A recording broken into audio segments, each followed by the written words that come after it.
Titans, I appreciate A.J. Brown. I appreciate Javon Curse back in the day. Because y'all could have tagged him probably. I appreciate Javon Curse, letting him go and hit free agency. I appreciate I ain't count Marcus Mariota. You feel me? He's pretty much the equivalent of a third stringer for us, right? Not even a second, a third. He probably won't play no snaps. But still, shout out to him too, though. I always wanted Marcus Mariota as an Eagle. Shout out for that Kevin Byard trade. Y'all took our worst safety, but he consistent, and I hope he holds up strong for y'all. I'll be rooting for y'all come Sunday against Atlanta. I appreciate it, bro. I really do. But this is the topic of the video, though. Man, don't y'all go trying to tear down that whole team. This is how you do this team. Defense. Since you just got rid of Kevin Byard, a higher paid safety, who's a little bit older, during this rebuild, y'all from the experience, which I just told a Titans fan 2-3 days ago that they should tear the team down. Now, a day or two later, they're trying to tear the team down. I told them that because how we got good and how we kept getting good, where we got good and we finally, we went through a lot of weird years at quarterback, right?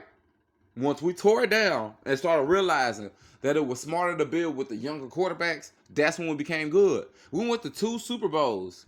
2 Super Bowls with quarterbacks that was under their rookie contract.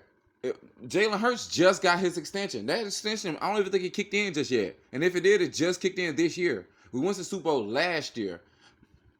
We went to 2 Super Bowls with quarterbacks in a rookie contract. That lets you build around the team and add so many big time names. The A.J. Browns, you could just Hassan Reddicks for 15 per or whatever. You could just keep piling on pieces when your rookie quarterback getting $6 million per year cap. But when you paying dudes like Tannehill 34 and 37 and 38, and he barely giving you 6 elite games, 4 or 3 games, that's great per year, and it's brittle and only getting older, you gotta move on. You trade Ryan Tannehill. I don't care if you get a bag of chips. Y'all willing to trade Derrick Henry the same way. So that makes no sense. You keep the better prospect. You don't want to just tank completely. Unless you're going for Caleb Williams. But you waited so long that you don't know what you got in Malik Willis or Will Levis. So you can't really even go super tank mode. You really can't. Y'all need help in the trenches.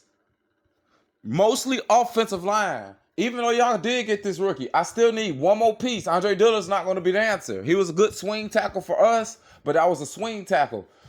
And we had better pieces to surround him with. Y'all don't got it like that. So he's going to look kind of out of pocket with y'all. And he's not just the bully type of tackle neither. He's more like a straight line finesse guy. He ain't bad. It's just he need good people too to look good. He ain't Isaac Seumalo or whatnot. Like Isaac, he struggled a few times with Pittsburgh, but he still has games where he's solid too because Isaac is just a good player.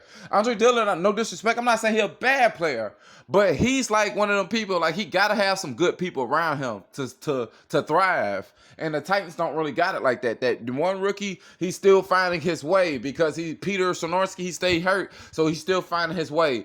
But anyway, let's get back to the point.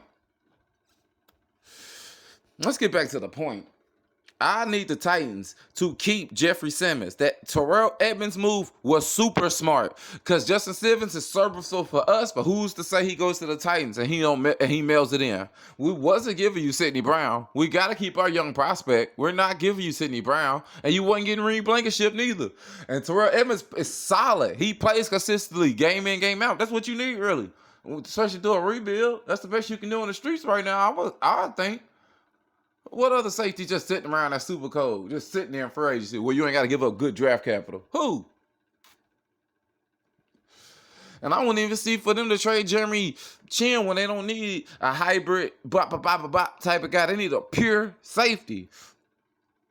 Reed Blankenship, of course he's solid, but he needs somebody he could go to too. So now look at that C.J. Gardner-Johnson trade. It don't look like we missed nothing. We 6-1. We wasn't missing nothing to begin with.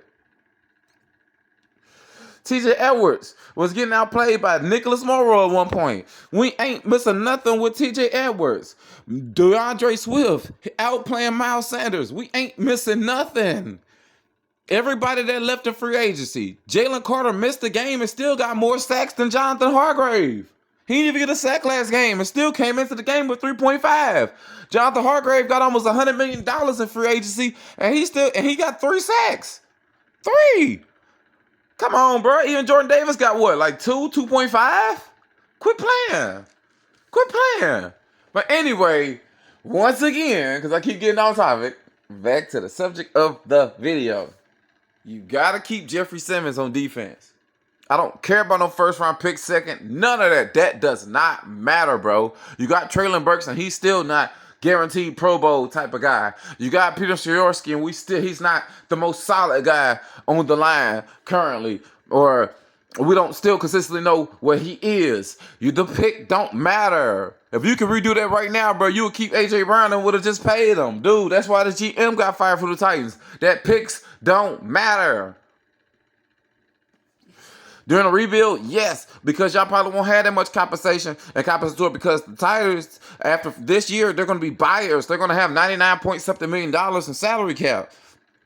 The second most, I think, the spending free agency, maybe in the league. So it's like,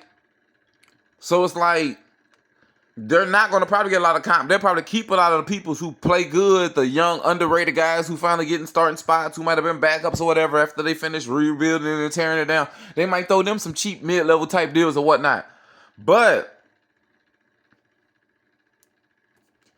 you got to keep Jeffrey Simmons on that defense. You don't do a full redown. They need a captain. They need a leader. They need a great player. It's hard. Go look at the top pass rushers. I was reading an article.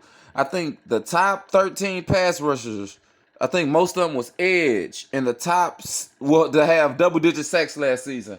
And it was like 13 DENs that had 10 or more sacks, and it was like 6 or 7 defensive tackles that had 10 or more sacks, meaning it's harder to find a two-way D tackle that can not only stuff the pocket, but get sacks and rush the passer as well. It's hard to find a Jeffrey Simmons. It's hard to find a Jalen Carter. It's hard to find an Aaron Donald. It's hard to find a Chris Jones. You don't trade them for draft picks. You don't trade them for draft picks. You got to keep them. All the great teams, they got a great defensive tackle. Even though we did the Dolphins how we did them, they're still 5-2.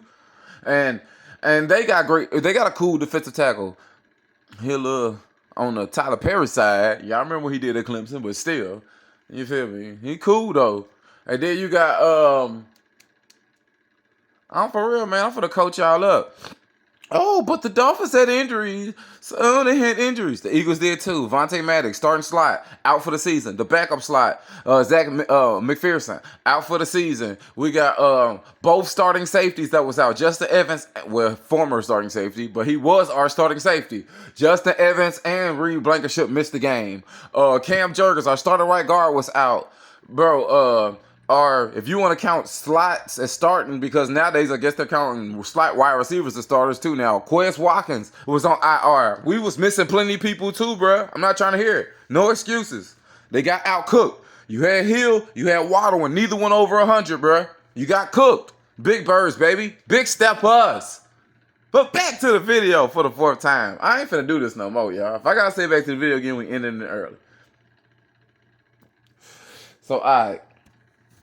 Jeffrey Simmons got to stay on defense. For all the young linebackers, all the young defensive ends, all the young DTs, you don't throw that off. You don't put that pressure with that big gaping hole in the middle. You got to keep Jeffrey Simmons. He better not get traded. I don't even care if he went to my Eagles. You don't trade him.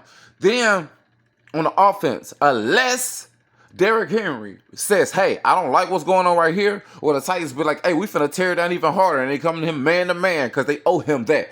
He's probably the best in, year out player that they done had since McNair, bro. Especially on the offensive side of the ball. He owe him that respect, bro. You owe Derrick Henry, King Henry, that respect, bro. If he be like, hey, I want to go play for a contender, you give him his wish and you trade that man. But if not, you got to keep him because the same money, you don't keep Ryan Tannehill and Derrick Henry. One of them got to go. And when you think about how the offense is primarily ran, you need to keep Derrick Henry, bro. Derrick Henry and Jeffrey Simmons, if the Titans was smart after they talked to Jeffrey Simmons, well, Jeffrey Simmons, I wouldn't care what he said. I think they already paid him. You stuck. Derrick Henry, you more respected in that locker room. We owe you the right to give you the conversation. If you be like you want to stay, I'll go public and say, hey, bro, Derrick Henry and Jeffrey Simmons is off the market. And I don't even care if it blows me away because you know they're not finna send no first or no second round pick, bro. Not for no running back, bro.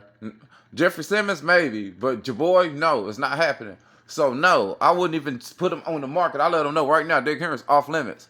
You got to trade Ryan Tannehill and get something for him. He's going to leave. I wouldn't dare resign him. I don't even see why y'all kept him as long as y'all did. He's like a faker, worse than Derek Carr or something.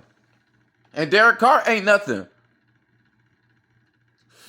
He'll never win you a ring. Never. Ain't never had great intangibles like a Matthew Stafford when he came out of college. Never had a great arm. Matthew Stafford, go look at his reports. When he was, my cousin, a Lions fan. Go look at his reports. He can make all the throws. Big arm as a cannon. Dude, Stafford always had an arm. He just played for the Lions. Come on now. Swift always been cold. He just played for the Lions. Derrick Slay was destroying Carson Wentz. That's the only reason why I knew who Derrick Slay Jr. was. Every time we played against him, he'd pick Carson off. It could be a Hail Mary last play of the game, and you would just look at the pile. Who was it? Which guy? Slay. Every time. He'd be the one to get Carson. Every single time. It was an article when they traded for for Darius Slay. That Carson Wentz was like, man, practice just got harder because Darius Slay here. I know, because he baptizes you every time he plays against you. That must be funny in the mug, bruh. He got it out for Carson. But you keep Derrick Henry. You keep Jeffrey Simmons, bro. Will Levis, and you don't know what you can't tank for Caleb Williams until you know what you got for Malik Willis, and then you know what you got for Will Levis. And y'all ain't give neither one of them real opportunities. They got to get 4, 5 games, 6 game stretches like Jalen Hurts did at the worst. Y'all don't know what y'all got in them yet. And it's too late in the season to really just turn it around to find out. The draft pick will be so, you feel me? You got to let them rock, bro. And especially if you're doing a rebuild, it will help anyway. Trade Tannehill, get a pick, and let Derrick Henry help one of these quarterbacks find a way, bro. If I got to pay $13, $14, $15 million to keep players that hard to me, I heard y'all got trade interest in both of them, which one will help us more going forward? The running back, who's pretty much our primary offense, who can take pressure off these young quarterbacks we're trying to figure out what we got with, or a quarterback who's not going to help us figure out what we got with our quarterbacks, and we're still a middling, struggling team. Like, bro, it's time to trade Tannehill. I'm out.